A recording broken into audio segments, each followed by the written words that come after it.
bago ko magsugod tanan akong ipangsulti karong gabi una.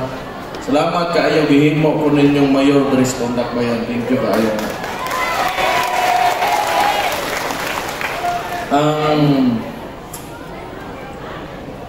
Kibaw ko kani mga ni aron dako nga rason ani tungod sa kuamahan kay sugad 2019 nidagan ko 2022 pag mga panya ko diri karon ako kakita nga niawas gid ang tawo sa mga kilid. Kibaw ko nagamo ni aron di mo modawat sa gibuhat kang Rudy Duterte. Aron makibaw ta o makasabot ta kung ngano niabot ta sa ingon ani. Ako ang istorya sa inyo asa nagsugod tanan aron kibaw ta o magiyahan atong pagpili pag-abot sa eleksyon karong Mayo 12 atong pagpili sa mga kandidato nga ibutan nato sa balutan. Kibaw magot mo ang bangag lang gid si Marcos.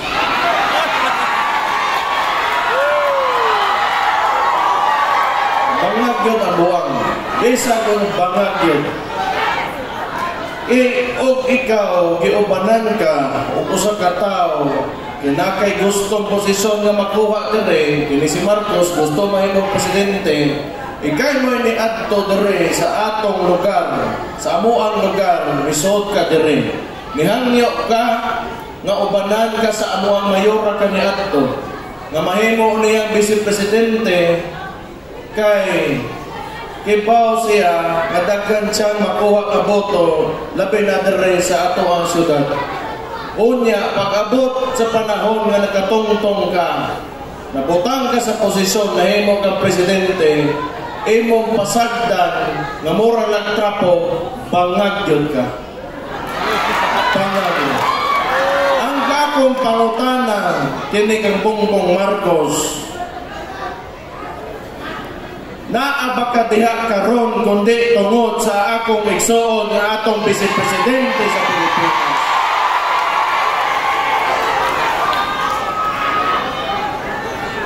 Sige lang, ibutang ta lang nga nalutsan ta.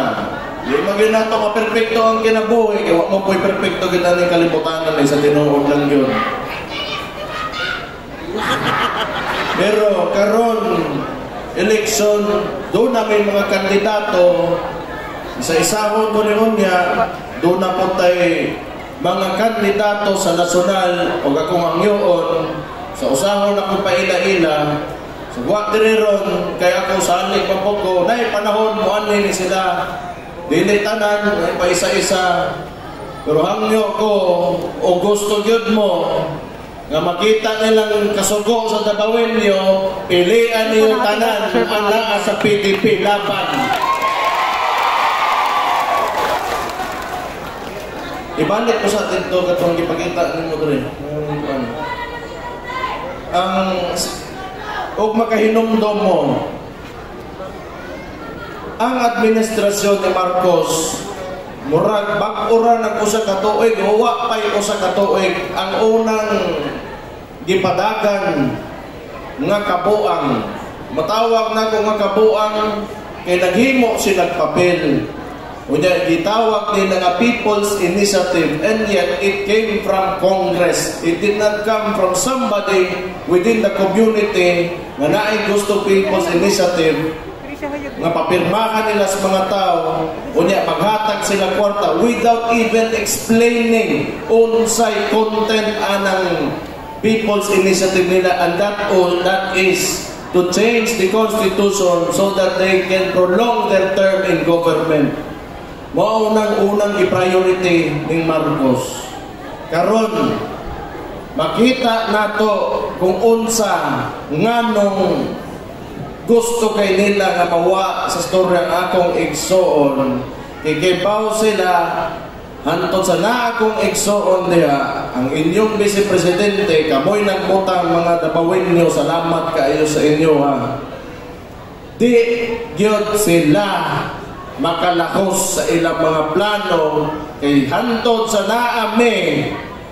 Di ang hugpong sa tawang lungsod, ang PDP laban, kami mga Duterte, di ni mosugot o kabuang sa gobyerno. Kanya karon himuan nilang istorya. Musulti sila nga akong igsuon ko no nang hilabot og kwarta. Karon, o sige, maunain yung gusto ng klaseng politika. Unsay gibuhat nato?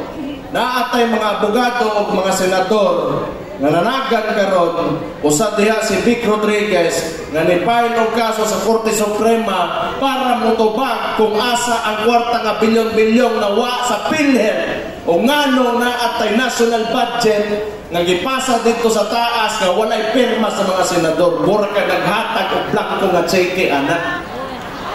Karon natubag ba nila? Wala. Mauna sila bago sila manublo, wa sila maghuna-huna o magtanaw sa ilang mga kaugalingon, wa sila mauwawan.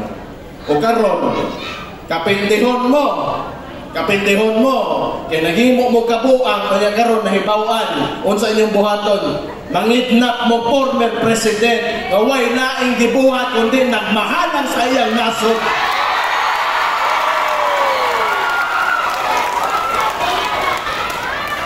Bangag yun. Hindi lang, relax lang ta. Na may muagi pa mong kitag eleksyon. Ang aturang siguraduhon na rin. Sigurohon nato nga demokrasya ni. Walay mo tong o opisina o posisyon sa gobyerno nga magdugay sa diha kay tungod gusto na niya. Ang importante sa demokrasya, unya kada tulo ka tuig o unom ka tuig makapilit ang mga kandidato nato kay para mabutang nato itong mga tao nga kinsa gyud dapat na mabutang sa mga posisyon nga magbantay sa gobyerno o magpadagan sa gobyerno. Ayaw mo sugot nga mabutang tag diktadorya o liderato nga di gusto mo na o kay nagbuot-buot sila na sila lang diya sa taas. Murag iyang amahan ka ni atong panahon nga naglingkod nga diktador sa 27 katuig diri sa Pilipinas. Ayaw mong sugutan na. Naatay eleksyon gamita kay ang kaugmaon sa atong nasod na agyod sa inyong mga kamot naas mga tao. Di nato ihatag sa pipila ka mga tao nga magunit og posisyon o usa ka pamilya ra aning nasuran timan ini. O karon gusto na ko ipaila-ila ang ato ang mga taman report sa unsay nailhan ako nila. Naa si Jimmy Bondok. Si Jimmy Bondok senior karon nahimong abogado. So bot pa sa botana na anay kaadang pag-abot ka sa balaod, may importante pag-listatura ka. 2016 pa lang, ang akong amahan, napas pinakaubsanan pag-abot sa survey. 20%, walay bisag kinsa gawa sa Davao City. Ngan ning tuo nga mahimong presidente si Roddy Duterte, si Jimmy Bondok na dito gatuo sa plataporma o gasuporta niya. Mo na ang akong boto hantod sa hantod ihatag nako akong salig yun sa iya. Naas Jimmy Bondok para piliin. Naas si Bato de la Rosa o si Bongo o si Pastor Apollo Kibuloy, isahon ko ni silang tulo, kay no question, kay hinanglan nato o maayo yun para nato o naatay tulo ka senator nga dabawin niyo musulot sa Senado karong eleksyon. Tante kayo ang representation kinanglan well represented pag-abot sa national. Kaya nga naman kauban atong duha ka nominee sa party list. Ang Davao City, dakong contribution sa ekonomiya sa Pilipinas. Kinanglan na naatay tingog pag-abot sa national. Kaya aron, tanawan ninyo, nilambok ganita, kaniat, kung tanaw ni mong Davao kaniat to karon, nilambok ta. Isakang improve ang kinabuhis tao. Nawa maganitay nagsalig sa nasyonal. Kadto 2016 ning samot pagyod nya karon nga nailhan na gid ang Davao.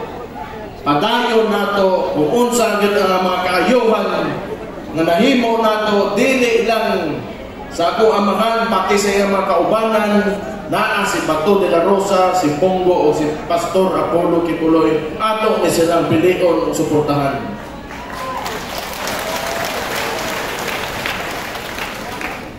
Ang noon kani magod mawili tag senador Mariano ni Hinlo, mo din ni Maynigit.